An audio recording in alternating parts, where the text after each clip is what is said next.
কিন্তু দুঃখজনক হলেও ব্যাপারটা সত্য। আজকে আমরা এখানে দাঁড়িয়ে গণ অভ্যুত্থান পরবর্তী সময়ে বাংলাদেশে, নতুন বাংলাদেশে আমার একজন বোনের হেনস্থার শিকার হওয়ার জন্য আজকে আমাদের প্রতিবাদ করতে হচ্ছে। প্রিয় বন্ধুগণ,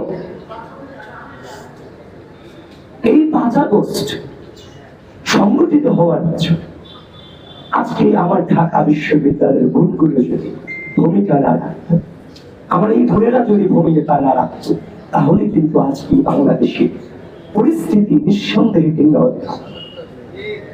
আমি অনুধাবন করি সেই সময়টাতে 15 তারিখ হামলার পরে,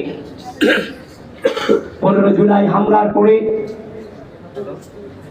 আমার বোনরা যখন ভিসি চত্বরে রক্তাক্ত হচ্ছিল, আমার এখনো আমার কানে বাজে আমার বোনের সেই কণ্ঠস্বর, ভাই আমাদেরকে তুলে যাবে। সেই ভিসি চত্বরে আমার বোনদের সেই রক্তাক্ত হওয়া গোটা বিশ্ব ঢাকা বিশ্ববিদ্যালয়ের পাশে দাঁড়িয়েছিল, বাংলাদেশের মানুষের পাশে গোটা বিশ্ব দাঁড়িয়েছিল।